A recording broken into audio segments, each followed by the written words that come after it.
All right, hi everyone. Welcome to CDK Live. My name is Kim Saylor, and I'm the Senior Director of Product Marketing of Fixed Operations. And with me, I have our Head of Research, Peter Kahn. Welcome, Peter. Thank you, Kim. Good to be Thank here. you. So we're talking today about our Service Shopper 3.0 study. And so 3.0, that means we've done a couple in the past because they've been extremely successful, correct? Yeah. So tell me a little bit about, the reason for this project. Why, Service Shopper is so important. Yeah, it's a great question. I've been doing research around fixed operations for a fair amount of time. And one of the biggest problems that dealers are facing is post-warranty defection.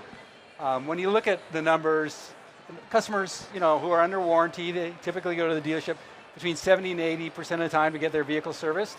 Once warranty ends, the defection is really large.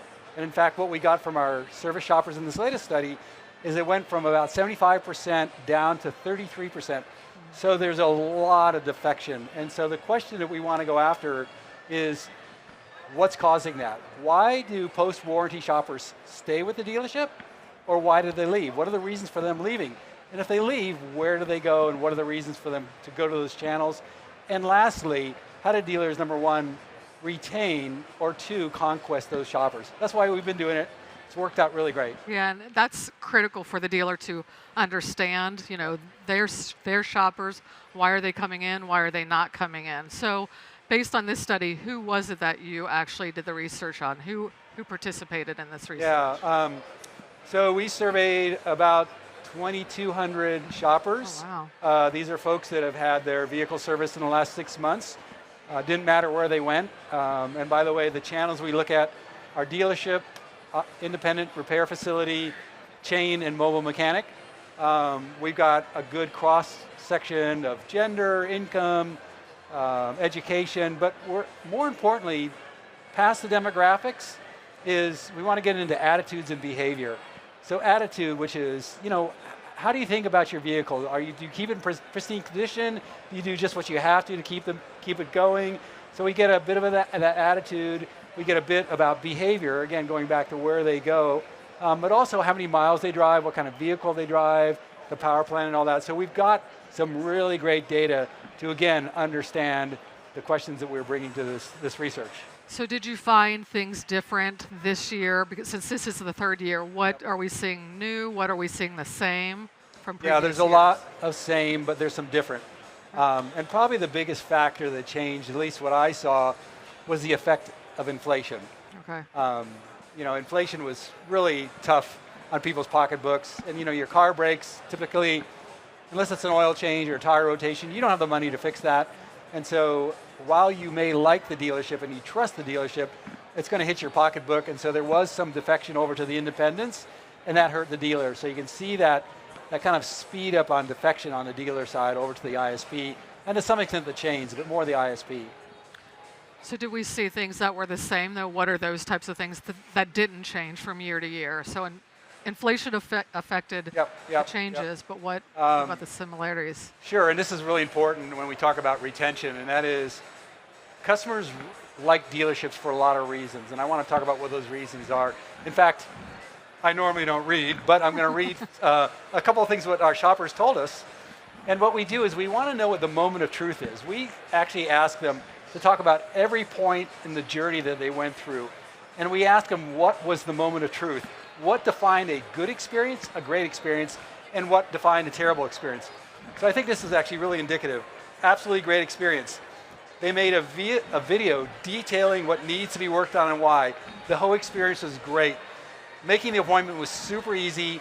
The check-in was seamless. The technician explained to me what in detail needed to be done. They had a clean waiting room. The vehicle was done on time the way they promised it. You just take those bullets, and that's what defines a great experience. Yeah. And that's why they stay. Now, why do they leave? Right. I'm going to go to the other side. What was an absolute terrible experience? Again, which is also important to know, right? Important to know. So again, I apologize for reading. The service rep had poor understanding of my car problem. The price of services had me frustrated.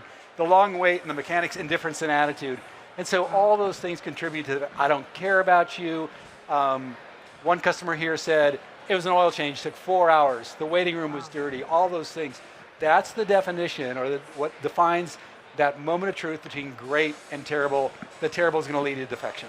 So I was just at a dealership a few weeks ago talking about the technician video, and I was working with the general manager, and one of the things that he kept talking about, why they feel this is so important at their dealership, not just because of, the increase in service that they're seeing, selling, but the feedback that they're getting from the customer. He said over and over and over again, they're hearing from the customers how much they love that technician video and being able to see under their car for the first time in a lot of cases. It's really important. And so implicitly, and we've seen this for a while, is that there's always with some folks an issue of trust and transparency. Absolutely. Do I trust this person? Do they care about my vehicle? Are they doing the right thing? They're not just coming out and saying, hey, you need more brakes, but they're actually showing a video of the brake pads that are worn out. So again, that's transparency, that builds trust. If I trust that person to do the right job for me, I'm going to come back again. And that's where video, photos, and also the technician providing additional information that makes the customer feel valued and that they're getting the good service that they want. Exactly.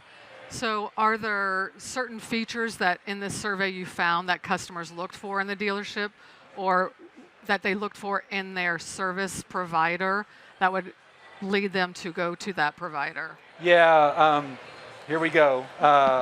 So a couple things. One is, and we use some fancy pants, market research techniques to understand what are the 5 most essential features that a fixed ops director should be thinking about. The first one, the one that's probably the best, but it's probably not realistic for a lot of fixed ops directors, is to provide, quote, a guaranteed lowest price. Okay, let's go past that and then talk about convenience, particularly for Gen Z. And that is extended service hours was a big hit across the board with all generations, but particularly with Gen Z. Quick lane for service, that was another one. And things that really are important to all of service shoppers is the fact that the dealer has factory-trained mechanics and certified OEM parts. And so on the more complex repairs, they know they're going to get the job done right because the people know how to do it and they've got the parts that'll make sure that work's done well. So those are kind of the features that the dealer should really capitalize on. Now, interestingly, there's been a lot of talk about EVs and connected car, and honestly, whether it's an EV or just the vehicles that are being built today with all the technology they put in them, as this technology becomes more complex, customers are going to be thinking more and more about going back to the dealership because, again, the dealership has that expertise and has that knowledge, has those specialized tools. So I think while the independent is doing pretty well, I think the movement is going to be coming back more and more to the dealer. Yeah, I would agree. I think that electric vehicles is a huge opportunity for dealers to increase that customer retention. A customer's going to want to take their car back to the dealership versus an independent shop to get that car serviced when it's an electric vehicle for that reason. That's where my OEM trained technician is going to be, and I'll be able to offer that to the customer dealership. Yep. So I'm going to read again because I've got a forgetful mind. Why do people not go to the dealership? They think it's expensive.